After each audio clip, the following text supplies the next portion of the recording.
अस्सलाम वालेकुम व्यूअर्स, मैं हूं आपका होस्ट अमजद इस्लाम अमजद और आप देख रहे हैं यूट्यूब चैनल एकेडमिक हब। अगर आप इस चैनल पर नए हैं और आपने अभी तक इस चैनल को सब्सक्राइब नहीं किया तो इस चैनल को सब्सक्राइब करें और बेल आइकन प्रेस करें ताकि हमारी लेटेस्ट वीडियोस बिला ताखीर आपको मिलती रहें। डियर लिसनर्स, आज हम लेकर आए हैं आपके लिए एजुकेशनल रिसर्च के टॉपिक पर मज़ीद 30 सवालात। ये सवालात वो हैं जो हमने गुज़िश्ता पेपर्स जो लेक्चरर एजुकेशन के लिए, सब्जेक्ट स्पेशलिस्ट एजुकेशन के लिए, हेडमास्टर हेडमिस्ट्रेस या सीनियर हेडमास्टर सीनियर हेडमिस्ट्रेस के पेपर्स में आ चुके हैं। लेकिन आज की इस वीडियो को स्टार्ट करने से पहले मैं आपके साथ एक छोटी सी अनाउंसमेंट करना चाहता हूँ। आप में से वो कैंडिडेट जो lecturer education, subject specialist education, headmaster headmistress, senior headmistress या सीनियर सब्जेक्ट स्पेशलिस्ट एजुकेशन के टेस्ट की जो तैयारी कर रहे हैं उनके लिए एक खुशखबरी। डियर लिसनर्स, हम स्टार्ट कर रहे हैं आपके लिए एक सीरीज ऑफ मॉक टेस्ट्स। जी हाँ डियर पार्टिसिपेंट्स, तो हम लेंगे पीपीएससी की तर्ज पर आपके टेस्ट, वो भी गूगल फॉर्म पर। तो आप अटेम्प्ट करेंगे अपने टेस्ट को गूगल फॉर्म की मदद से। जैसे ही आप अपने उस टेस्ट को सबमिट करेंगे, आपके हासिल करदा नंबर उसी वक्त आपकी स्क्रीन पर मौजूद होंगे। अगर आप चाहते हैं कि आप हमारी इस ऑफर से फ़ायदा उठाते हुए अपनी इन जॉब्स के टेस्ट की अच्छी तैयारी कर सकें तो हमारे साथ आप अपनी रजिस्ट्रेशन करवाइए और इस रजिस्ट्रेशन के लिए डियर पार्टिसिपेंट्स आप कांटेक्ट कर सकते हैं इस नंबर पर। तो डियर लिसनर्स, रजिस्टर्ड स्टूडेंट्स के साथ हम शेयर करेंगे अपने इस टेस्ट के लिंक। तो आइए अब आगे बढ़ते हैं और बात करते हैं हमारी आज की इस वीडियो में जो आपके लिए 30 सवालात हैं उन पर। जी तो डियर पार्टिसिपेंट्स, हमारा पहला सवाल है, one of the best ways to ensure the quality of your questionnaire is too. Options हैं जी हमारे पास, follow up with respondents, proofread it several times, spell check the document, pre test in a pilot study. तो अगर हम यहाँ पर देखें अपनी पहली ऑप्शन को, तो इस ऑप्शन से हमें ये अंडरस्टैंडिंग मिलती है कि आपने क्वेश्चनएयर डिस्ट्रीब्यूट करने के बाद अपने रिस्पोंडेंट से फीडबैक लेने के बाद आप उनके साथ फॉलो अप कॉन्टैक्ट्स में रहते हैं। यहाँ पर मौजूद जो हमारी सेकंड ऑप्शन है उससे मुराद ये है कि आप अपने क्वेश्चनएयर को एडमिनिस्टर करने से पहले उसको बार बार रीड करें ताकि उसमें जो गलतियाँ मौजूद हैं आप उनको अपनी उस प्रूफ रीडिंग के प्रोसेस से उनको निकाल सकें। यहाँ पर मौजूद हमारे पास तीसरी ऑप्शन है जी, स्पेल चेक द डॉक्यूमेंट, यानी कि आपके पास जो अपना डॉक्यूमेंट है उसके स्पेलिंग्स को मुकम्मल तौर पर चेक कीजिए और देखिए कि किसी वर्ड के कोई स्पेलिंग मिस तो नहीं है, किसी वर्ड के कोई स्पेलिंग इम्प्रोप्रिएट तो नहीं है।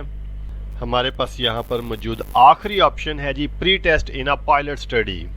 तो डियर पार्टिसिपेंट्स, इस ऑप्शन से ये मुराद है कि आप अपने क्वेश्चनएयर को डिस्ट्रीब्यूट करने से पहले, उसको एडमिनिस्टर करने से पहले मुख्तसर से लोगों पर जिनकी तादाद 30 या 35 हो सकती है उन पर आप इस क्वेश्चनएयर को प्री टेस्ट करें। तो आइए अब देखते हैं हमारे इस सवाल का दुरुस्त जवाब क्या है, pre test in a pilot study. आगे बढ़ते हैं सवाल नंबर 2 की तरफ। Which of the following would use if you needed in-depth information from your respondents? हमारे पास ऑप्शंस हैं जी, क्वेश्चनएयर, सर्वे, इंटरव्यू, ऑल ऑफ दीज। तो डियर पार्टिसिपेंट्स, आप जानते हैं कि क्वेश्चनएयर अमूमी तौर पर हम इस्तेमाल करते हैं लोगों की ओपिनियंस को जानने के लिए, लोगों के एटीट्यूड्स को जानने के लिए।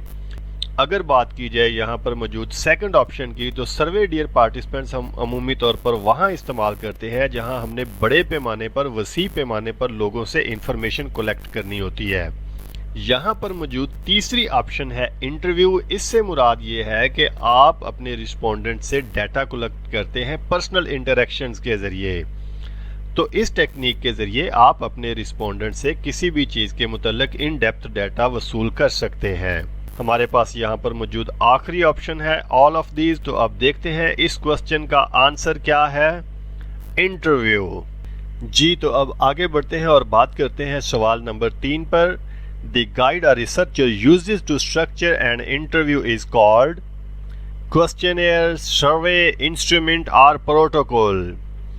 यहाँ पर मौजूद डियर स्टूडेंट्स, पहली ऑप्शन से ये मुराद है कि आप एक क्वेश्चनेयर डेवलप करें, और क्वेश्चनेयर आपको पता है कि आपके पास एक ऐसा रिसर्च टूल है जिसके ज़रिए से आप लोगों की ओपिनियन, लोगों के अकायद, लोगों के रवैयाजात जानने की कोशिश करते हैं।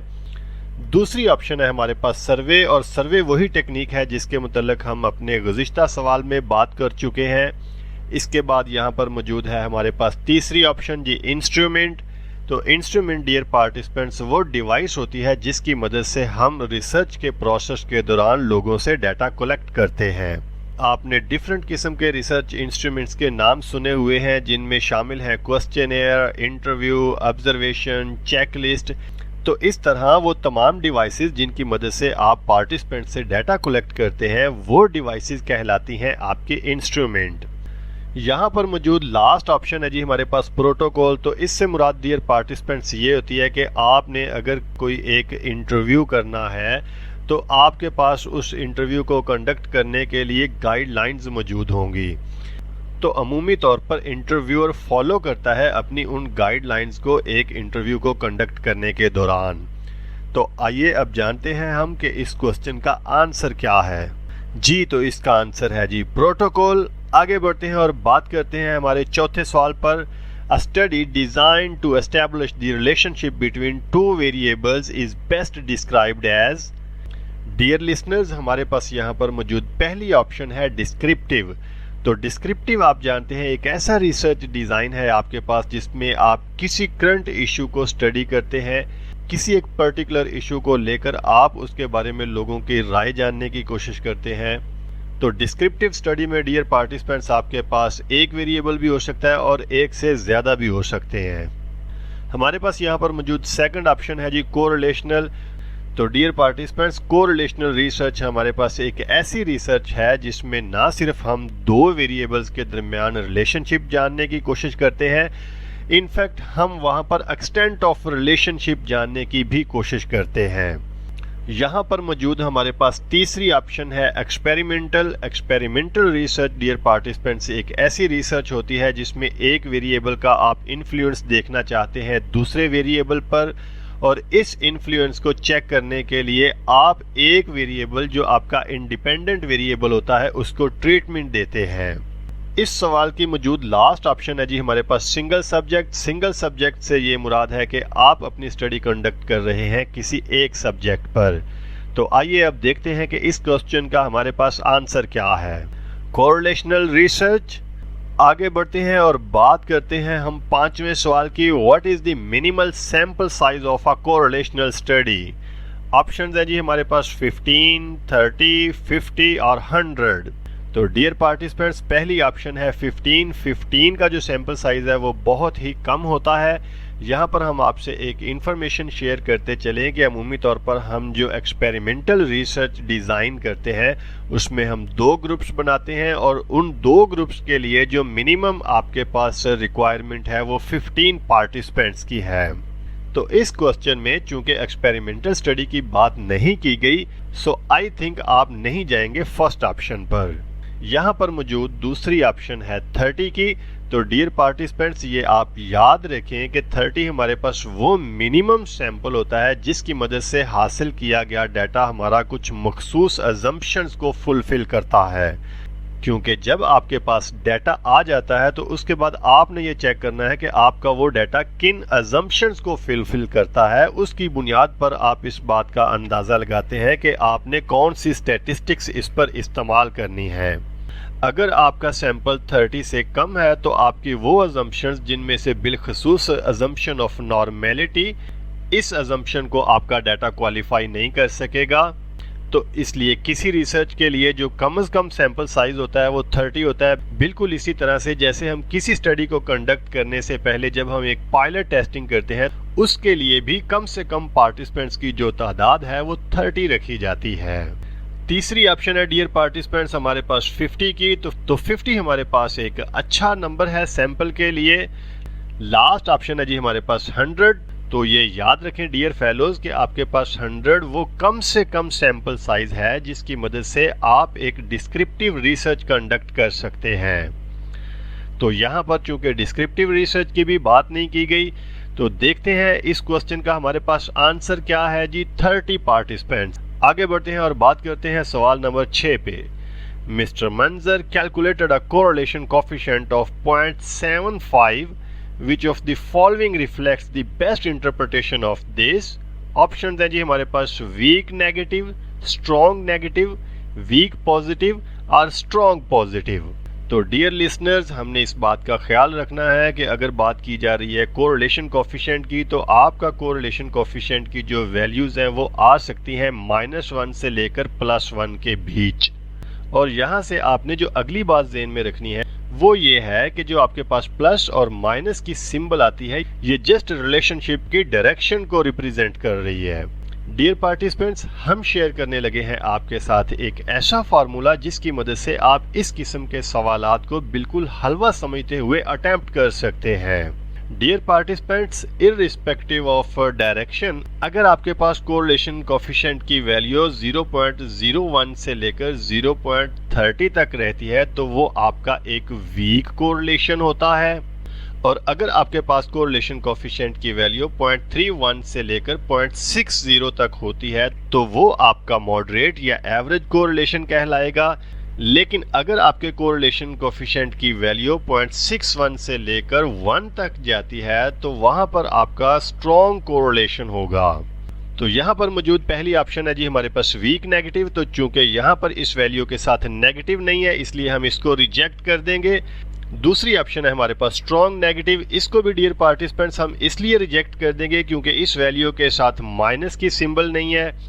तीसरी ऑप्शन है हमारे पास डियर पार्टिसिपेंट्स वीक पॉजिटिव की। तो अगर आप देखें कि हमने जो शेयर किया है आपके साथ क्राइटेरिया कि अगर आपके पास 0.01 से लेकर 0.30 तक वैल्यूज आए तो वो वीक कोरिलेशन होगा।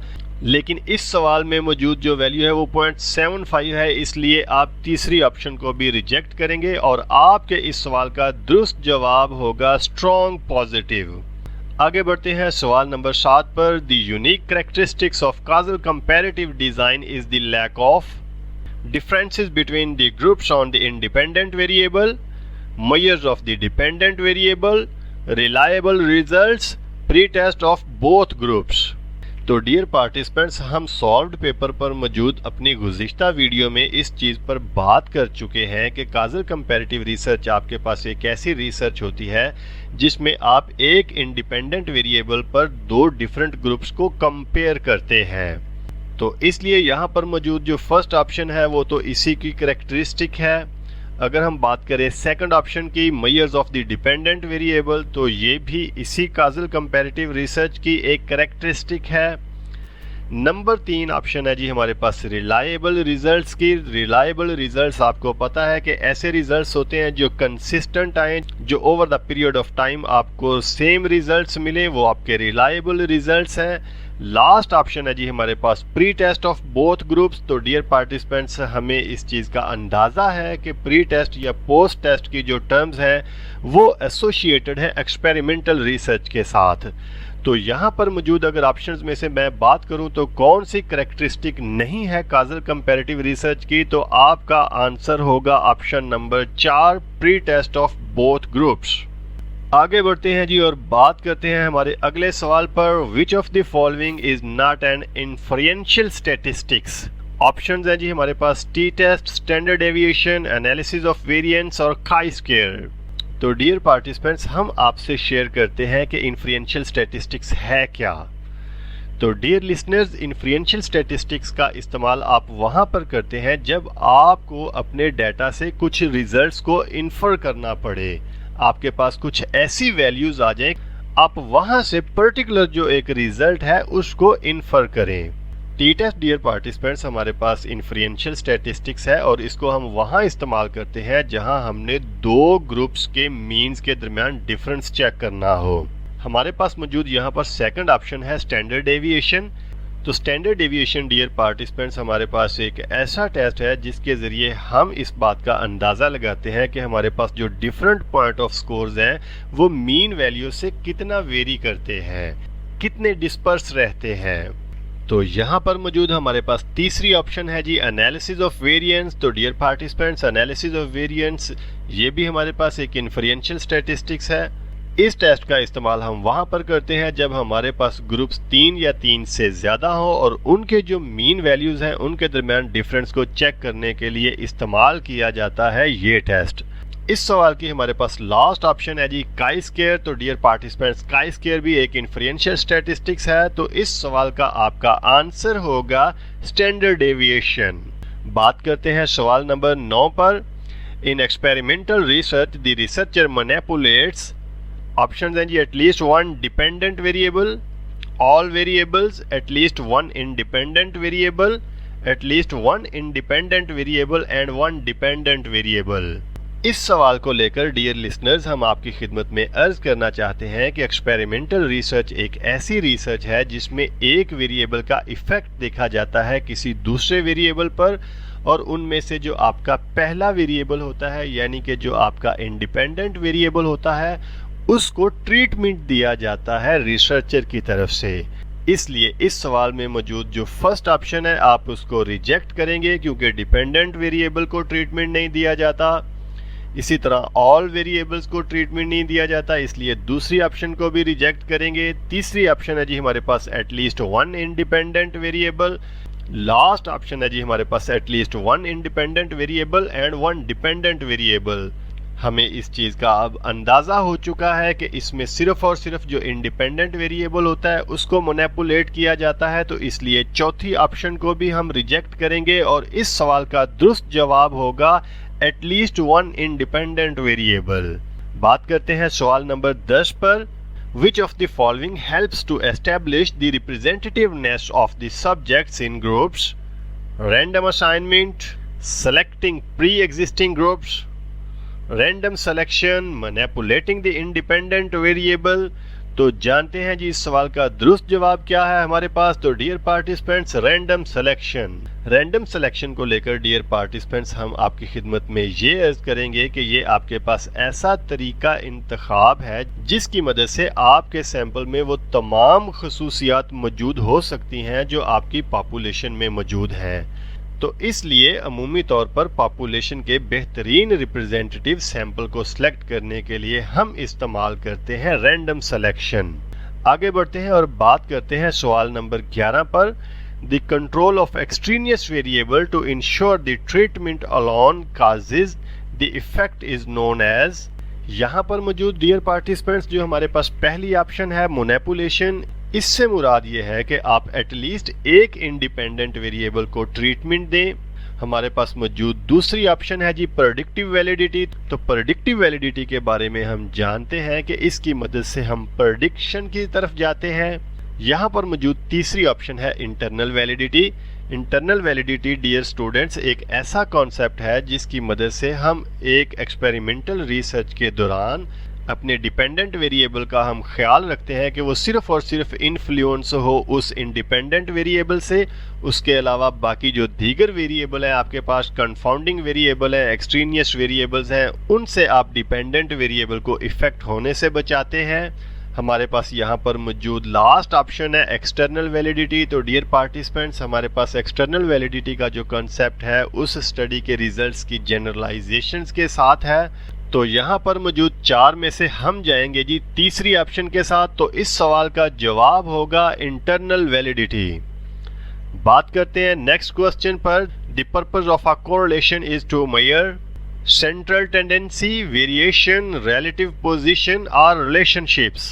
यहाँ पर मौजूद डियर पार्टिसिपेंट्स आपके पास पहली ऑप्शन है सेंट्रल टेंडेंसी, और आप जानते हैं कि आपके पास सेंट्रल टेंडेंसी के जो मेजर्स हैं वो मीन, मॉड, मीडियन है, जिनका तज़किरा यहाँ पर नहीं है, इसलिए आप पहली ऑप्शन के साथ नहीं जाएंगे। दूसरी ऑप्शन है जी यहाँ पर मौजूद हमारे पास वेरिएशन। तो डियर पार्टिसिपेंट्स वेरिएशन को मालूम करने के लिए हम इस्तेमाल करते हैं मेजर्स ऑफ वेरिएबिलिटी, जिनमें शामिल है आपके रेंज, वेरिएंस, स्टैंडर्ड डेविएशन। तो इस सवाल के स्टेम में इनमें से किसी टर्म का इस्तेमाल नहीं किया गया। तीसरी ऑप्शन है जी हमारे पास रिलेटिव पोजीशन, और लास्ट ऑप्शन है जी हमारे पास रिलेशनशिप्स। तो डियर स्टूडेंट्स हम यहाँ पर आपके लिए एक चीज़ वाजे करना चाहते हैं कि कोरिलेशनल स्टडीज़ आपके पास ऐसी स्टडीज़ होती हैं दो वेरिएबल्स के दरमियान रिलेशनशिप्स को स्टडी करते हैं। तो इसलिए इस सवाल का दुरुस्त जवाब होगा जी ऑप्शन नंबर 4 रिलेशनशिप्स। बात करते हैं जी सवाल नंबर 13 पर। Which of the following is the most commonly used and easiest interpreted standard score. Options हैं जी हमारे पास टी स्कोर, परसेंटाइल, अनोवा, जी स्कोर। तो डियर पार्टिसिपेंट्स, इस सवाल में मौजूद ऑप्शंस को हम ऑलरेडी एक्सप्लेन कर चुके हैं, इसलिए हम देखते हैं जी इस सवाल का दुरुस्त जवाब क्या है। तो परसेंटाइल्स। आगे बढ़ते हैं और बात करते हैं सवाल नंबर 14 पर। A rejection of the null hypothesis when in reality it should have been accepted is a type 1 error, type 2 error, standard error, test of significance। Dear students, यहाँ पर हम आपके साथ एक एग्जाम्पल शेयर करने लगे हैं और उस एग्जाम्पल की मदद से यहाँ पर मौजूद जो पहली दो ऑप्शंस हैं उनको हम डिस्क्राइब करेंगे। फर्ज किया आप एक ऐसी लेडी को देखते हैं जो कि प्रेग्नेंट है और ऐसी लेडी के बारे में कोई बंदा ये राय दे दे कि शी इज नॉट प्रेग्नेंट। तो एक चीज जो रियलिटी में तो एग्जिस्ट करे लेकिन आप उसको रिजेक्ट करें, ये होती है जी हमारे पास टाइप 1 एरर। और टाइप 2 एरर ये है कि एक चीज का हमारे पास सिरे से वजूद ही ना हो और हम उस बात को दुरुस्त तस्लीम कर लें। बिल्कुल उसी तरह से जैसे आप एक ऐसी लेडी को देखें जो कि प्रेग्नेंट ना हो और उसके बारे में आप ये राय कायम कर दें कि शी इज प्रेग्नेंट। तो यहाँ पर आप एक ऐसे आर्गुमेंट की फेवर में गए जो कि हकीकत में मौजूद ही नहीं लेकिन आप उसको तस्लीम कर रहे हैं। तो इस तरह की सिचुएशन होगी हमारे पास टाइप 2 एरर। तो देखते हैं जी इस सवाल का हमारे पास दुरुस्त जवाब क्या है, टाइप 1 एरर। तो अब आगे बढ़ते हैं और देखते हैं कि हमारे पास 15वां सवाल कौन सा है। A qualitative research design seeking to describe and analyze all or part of the culture of a community is known as। अब हम ब्रीफली डिस्कस कर लेते हैं इन ऑप्शंस को। डियर पार्टिसिपेंट्स, हमारे पास फर्स्ट ऑप्शन है हिस्टोरिकल स्टडी, जिसका तल्लक आपके माजी के वाकयात के साथ है। तो डियर पार्टिसिपेंट्स, हम आपके सामने ये वाजे करना चाहते हैं, हिस्टोरिकल स्टडीज आपके पास वो स्टडीज होते हैं जिनमें आप अपने किसी मसले का हल चाहते हैं पास्ट एक्सपीरियंसेस की बुनियाद पर। तो इस सवाल में चूंकि पास्ट एक्सपीरियंसेस का जिक्र नहीं किया गया इसलिए हम रिजेक्ट करेंगे फर्स्ट ऑप्शन को। दूसरी ऑप्शन है जी हमारे पास एक्शन रिसर्च। तो एक्शन रिसर्च डियर पार्टिसिपेंट्स हमारे पास एक ऐसी रिसर्च होती है जिसमें हम क्लासरूम प्रॉब्लम्स या स्कूल लेवल की प्रॉब्लम्स को स्टडी करते हैं। तो इस क्वेश्चन में चूंकि क्लासरूम या स्कूल लेवल की प्रॉब्लम्स का भी जिक्र नहीं किया गया तो इसलिए हम इस ऑप्शन को भी रिजेक्ट करेंगे। तीसरी ऑप्शन है जी हमारे पास एथनोग्राफी। तो डियर लिसनर्स, एथनोग्राफी हमारे पास एक ऐसी रिसर्च होती है जिसमें हम स्टडी करते हैं किसी कल्चर को, किसी सेट ऑफ बिलीफ को, डिफरेंट सेगमेंट्स और सेक्ट्स ऑफ सोसाइटी को। इस सवाल की आखिरी ऑप्शन है जी हमारे पास ग्राउंडेड थ्योरी। तो dear participants, grounded theory research design को हम उस वक्त इस्तेमाल करते हैं जब हमने थ्योरीज डेवलप करनी हो on the basis of data. तो अब इंतजार की घड़ियां खत्म करते हैं और देखते हैं कि हमारे पास इस सवाल का दुरुस्त जवाब कौन सा होगा, एथनोग्राफी। आगे बढ़ते हैं और बात करते हैं सवाल नंबर 16 पे। Which of the following is of least concern to a qualitative researcher, validity, trustworthiness, understanding और generalisability. Dear students, qualitative research में हम डाटा की वैलिडिटी को इंश्योर करते हैं विद हेल्प ऑफ ट्रायंगुलेशन या किसी और अमल के जरिए। इसी तरह क्वालिटेटिव रिसर्च में हम इंश्योर करते हैं ट्रस्टवर्दीनेस को और किसी भी कॉन्टेक्स्ट की या डाटा की अंडरस्टैंडिंग को कि हमारे पास जो डाटा आया है वो किस कॉन्टेक्स्ट में आया है, उसके उस कॉन्टेक्स्ट के मुताबिक मीनिंग्स क्या हैं। लास्ट ऑप्शन है जी जनरलाइजेबिलिटी। तो जनरलाइजेबिलिटी का तल्लुक डियर स्टूडेंट्स किसी भी रिसर्च के जो रिजल्ट्स होते हैं उनकी जनरलाइजेबिलिटी पर होता है। तो चूंकि हमें इस चीज़ का एहसास है कि क्वालिटेटिव रिसर्च में हम सिंगल सब्जेक्ट को भी स्टडी करते हैं, इसलिए उनके रिजल्ट्स को हम जनरलाइज नहीं करते।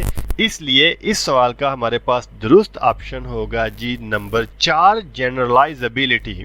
आगे बढ़ते हैं और बात करते हैं हम नेक्स्ट क्वेश्चन पर। When an observer remains separated from the setting and participants, he is described as a participant observer, non-participant observer, observer और interviewer। इस सवाल में मौजूद जो हमारे पास चारों ऑप्शंस हैं उन पर हम ऑलरेडी बात कर चुके हैं, इसलिए हम देखते हैं इस सवाल का दुरुस्त जवाब क्या है। तो नॉन पार्टिसिपेंट ऑब्जर्वर। आगे बढ़ते हैं और बात करते हैं हम क्वेश्चन नंबर 18 पर।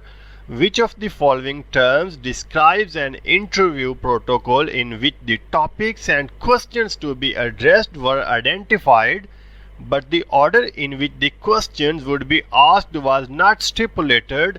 Options है जी हमारे पास unstructured, semi-structured, structured और none of these. तो डियर स्टूडेंट्स, इस क्वेश्चन में मौजूद ऑप्शंस पर भी हम टाइप्स ऑफ इंटरव्यू में तफसील के साथ बात कर चुके हैं, इसलिए इस क्वेश्चन का आंसर देखते हैं जी ऑप्शन नंबर 2 सेमी स्ट्रक्चर्ड। अब हम चलते हैं अपने नेक्स्ट क्वेश्चन की तरफ। The description of the lives of the individuals, the collection of individual stories of their experiences and a discussion of the meaning of those experiences defines ethnography, case study, narrative research और action research. तो इस सवाल का दुरुस्त जवाब देखते हैं जी narrative research. Dear listeners, narrative research हमारे पास एक ऐसी रिसर्च होती है जिसमें हम किसी इंडिविजुअल के जो लाइफ एक्सपीरियंसेस होते हैं, जो उसकी स्टोरी होती है, उसको नरेट करते हैं। तो इस सवाल में अगर आप देखें तो कलेक्शन ऑफ इंडिविजुअल स्टोरीज की बात की गई है, एक्सपीरियंसेस की बात की गई है और उनको रीटेल करने की बात की गई है। तो इसलिए हमारा दुरुस्त जवाब होगा नैरेटिव रिसर्च। अब हम चलते हैं हमारे नेक्स्ट क्वेश्चन की तरफ। Interviewing administrators, teachers and staff in a school is an example of which of the following ethnographic techniques? Options हैं जी डिफरेंशिएशन, ट्रायंगुलेशन, पार्टिसिपेंट ऑब्जर्वेशन और टॉलरेंस। इस सवाल का हमारे पास दुरुस्त जवाब है ट्रायंगुलेशन। डियर स्टूडेंट्स, ट्रायंगुलेशन हमारे पास एक ऐसा कॉन्सेप्ट है जिसकी मदद से हम क्वालिटेटिव रिसर्च में अपने डाटा को वैलिडेट करते हैं। डाटा वैलिडेशन के लिए हम डिफरेंट रिस्पोंडेंट से, डिफरेंट पीपल से, डिफरेंट पार्टिसिपेंट से हम डाटा कलेक्ट करते हैं ताकि उस डाटा की मदद से हम ये जान सकें कि हमारे पास जो एग्जिस्टिंग डाटा है वो किस हद तक वैलिड डाटा है। आगे चलते हैं और बात करते हैं हमारे नेक्स्ट क्वेश्चन पर। The logic of qualitative data analysis is described as. Options हैं जी हमारे पास objective, deductive, inductive, subjective. Dear participants, research की हमारे पास 3 अप्रोचेज होती हैं, जिनमें पहली अप्रोच है क्वांटिटेटिव अप्रोच, दूसरी क्वालिटेटिव अप्रोच और तीसरी मिक्स्ड मेथड अप्रोच। इनमें से जो क्वांटिटेटिव अप्रोच है उसमें हम डिडक्टिव लॉजिक को इस्तेमाल करते हैं और जो हमारे पास क्वालिटेटिव रिसर्च होती है उसमें हम इंडक्टिव लॉजिक को इस्तेमाल करते हैं। तो आए अब हम इस क्वेश्चन का आंसर देखते हैं जी इंडक्टिव। आगे बढ़ते हैं और बात करते हैं नेक्स्ट क्वेश्चन पर।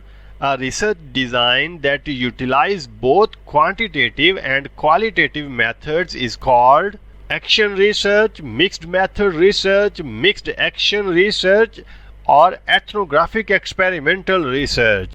इस सवाल के जवाब में मौजूद हमारे पास जो ऑप्शंस हैं उन पर हम ऑलरेडी बात कर चुके हैं और इस चीज़ पर भी बात कर चुके हैं कि अगर हम एक स्टडी में अपनी क्वांटिटेटिव और क्वालिटेटिव अप्रोच को इस्तेमाल करें तो वो अप्रोच हमारी मिक्स्ड मेथड रिसर्च बन जाती है।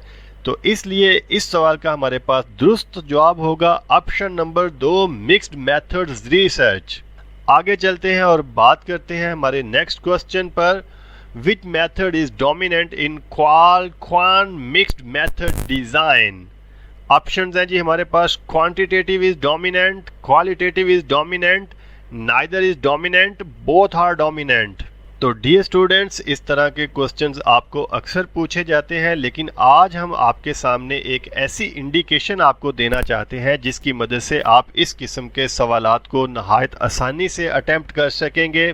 डियर स्टूडेंट्स, इस रिसर्च डिज़ाइन में आपने इस चीज़ का ख्याल रखना है कि आपको जो अप्रोच भी कैपिटल अल्फ़ाबेट्स में मिले वो हमेशा डोमिनेंट होगी। तो इसलिए इन दोनों में से जो एक कैपिटल लेटर्स में होगी वो डोमिनेंट होगी। सम टाइम अगर दोनों कैपिटल लेटर्स में हो तो वहां पर दोनों अप्रोचेस का वेटेज इक्वल होगा। तो चूंकि इस सवाल में आप देख रहे हैं कि क्वाल कैपिटल अल्फाबेट्स में है, इसलिए इस सवाल का दुरुस्त जवाब होगा option number 2 qualitative is dominant. आगे बढ़ते हैं और देखते हैं next question. A systematic inquiry conducted by teacher, researchers, principals, school counselors or other stakeholders in the teaching learning environment is known as। ethnography, narrative research, action research or mixed method research? तो dear students, इस question के stem से हमें इस चीज़ का अंदाज़ा होता है कि आपके जो रिसर्चर है वो टीचर हो सकते हैं, प्रिंसिपल हो सकते हैं या स्कूल काउंसलर हो सकते हैं। और इस चीज़ का अब हमें बहुत अच्छे से अंदाज़ा हो गया है कि हमारा टीचर, प्रिंसिपल या काउंसलर अगर रिसर्चर का रोल प्ले कर रहा हो तो वो प्रॉब्लम्स आपकी क्लासरूम या स्कूल लेवल की प्रॉब्लम्स होंगी। इसलिए इस सवाल का दुरुस्त जवाब होगा ऑप्शन नंबर 3, एक्शन रिसर्च। आगे बढ़ते हैं जी। In which component of the method section would you find a discussion of validity and reliability?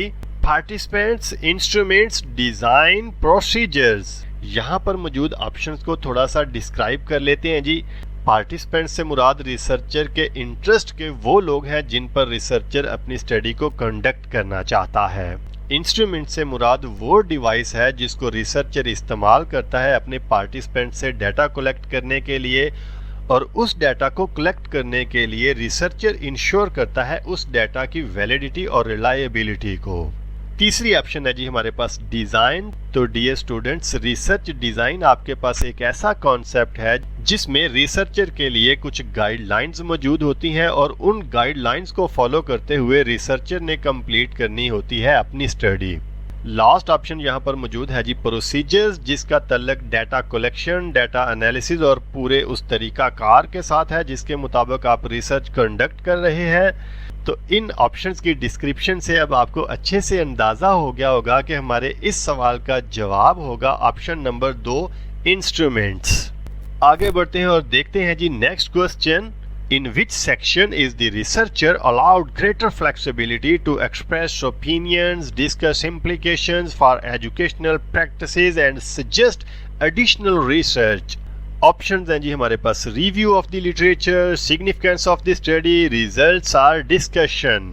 यहाँ पर मौजूद हमारे पास जो पहली ऑप्शन है डियर पार्टिसिपेंट्स, इस हेडिंग में हम लिखते हैं उस पर्टिकुलर टॉपिक पर एग्जिस्टिंग बॉडी ऑफ नॉलेज में से वो काम जो पहले हो चुका होता है, हम उसी काम का यहाँ पर एक रिव्यू पेश करते हैं। दूसरी ऑप्शन है जी हमारे पास सिग्निफिकेंस ऑफ द स्टडी। इस हेडिंग में रिसर्चर वो जस्टिफिकेशन देता है जिसकी वजह से उसको वो टॉपिक सिग्निफिकेंट लगता है, और इस हेडिंग के नीचे रिसर्चर ये भी बयान करता है कि उसकी इस स्टडी का किस किस को फायदा होगा और कैसे कैसे फायदा होगा। तीसरी ऑप्शन है जी हमारे पास रिजल्ट्स। तो उस स्टडी के जो रिजल्ट्स आए हैं वो इस सेक्शन में लिखे जाते हैं। और लास्ट ऑप्शन है जी हमारे पास डिस्कशन। तो डियर लिसनर्स, डिस्कशन आपके पास एक ऐसी हेडिंग है जिसके नीचे आप अपनी स्टडी और गुज़िश्ता जो स्टडीज हो चुकी हैं उनके रिजल्ट्स में अगर सिमिलैरिटीज हैं या डिससिमिलैरिटीज हैं तो उनको यहाँ पर बयान किया जाता है। देखते हैं जी इस सवाल का जवाब क्या है। Option number 4, discussion. आगे बढ़ते हैं जी।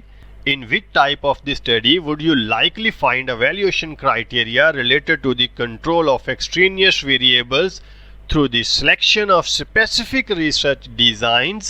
Options हैं जी हमारे पास descriptive, correlational prediction, ethnography और experimental। डियर लिसनर्स, इस सवाल के हमारे पास जो मौजूद ऑप्शंस हैं इन पर हम ऑलरेडी तफसील के साथ बात कर चुके हैं, इसलिए डायरेक्ट देखते हैं इस सवाल का जवाब, एक्सपेरिमेंटल। आगे बढ़ते हैं हम अगले सवाल की तरफ। In which design you are likely to find a teacher working as the researcher? Options हैं जी आपके पास नैरेटिव, डिस्क्रिप्टिव, एथनोग्राफी और एक्शन रिसर्च। तो इस सवाल का दुरुस्त जवाब है जी एक्शन रिसर्च। बढ़ते हैं जी अब हमारे अगले सवाल की तरफ। In which type of study you are likely to find only one subject? Options हैं जी descriptive, correlational, single subject, experimental. इस सवाल के जवाब में हमारे पास जो चारों ऑप्शंस हैं इन पर हम ऑलरेडी तफसील से बात कर चुके हैं, और इस सवाल में हमें वाज़े तौर पर एक इंडिकेशन मिल रही है कि वन सब्जेक्ट की बात हो रही है, इसलिए इस सवाल का दुरुस्त जवाब होगा ऑप्शन नंबर 3, सिंगल सब्जेक्ट। अब हम आगे बढ़ते हैं जी हमारे आज की इस वीडियो के आखिरी सवाल की तरफ। In which type of study would you possibly see a questionnaire and focus groups as methods of collecting data? तो इस सवाल में मौजूद कॉन्सेप्ट्स पर डियर पार्टिसिपेंट्स हम कुछ इस तरह से आपसे बात करेंगे। इस सवाल में तज़किरा किया गया है दो रिसर्च इंस्ट्रूमेंट्स का, जिनमें से एक है जी क्वेश्चनेयर, जो कि अमूमी तौर पर क्वांटिटेटिव अप्रोच में इस्तेमाल किया जाता है, जबकि दूसरा है जी फोकस ग्रुप, जो कि अमूमी तौर पर क्वालिटेटिव रिसर्च अप्रोच में इस्तेमाल किया जाता है। तो इसलिए अगर एक ऐसी स्टडी कंडक्ट की जाए जिसमें दोनों अप्रोचेस हों और डाटा कलेक्शन के ये दोनों टूल्स यूज़ किए जाएं, तो यहाँ से हमें एक क्लियर इंडिकेशन मिलती है कि वो रिसर्च होगी आपकी जी मिक्स्ड मेथड रिसर्च। तो इस सवाल का दुरुस्त जवाब होगा ऑप्शन नंबर 3, मिक्स्ड मेथड्स। तो डियर लिसनर्स, ये थी हमारी आज की वीडियो। मुझे उम्मीद है कि ये आपको बहुत पसंद आई होगी। तो अगर आपको हमारी ये वीडियो पसंद आई है तो इसको लाइक कीजिए, कमेंट कीजिए और शेयर कीजिए अपने उन दोस्तों और उन प्यारों के साथ जिनको आप अपनी ज़िंदगी में आगे बढ़ते हुए देखना चाहते हैं। इसी पैटर्न पर एजुकेशनल रिसर्च के टॉपिक को लेकर हमारी एक वीडियो पहले मौजूद है। अगर आप में से किसी ने वो वीडियो मिस कर दी है तो उस वीडियो का लिंक हम डाल देंगे इस वीडियो के डिस्क्रिप्शन बॉक्स में। इसके अलावा आप सबके लिए एक गुड न्यूज़ है कि आप इस वीडियो के मुतालिक अपना फीडबैक दे सकते हैं कमेंट बॉक्स में। अगर आपको इस वीडियो में दिए गए किसी भी कॉन्सेप्ट के बारे में मज़ीद तफसील से बात करनी है, कोई और इन्फॉर्मेशन आपको चाहिए है, तो मैं आपके लिए ऑनलाइन हूँ जी, और मैं इंशाल्लाह आपको रिप्लाई करूँगा इस वीडियो के कमेंट बॉक्स में। तो मुझे अपने होस्ट को यहीं पर इजाज़त दीजिए। आपसे मुलाकात होगी इंशाल्लाह किसी इसी तरह की अगली वीडियो में। तब तक के लिए डियर लिसनर्स, अल्लाह हाफिज़।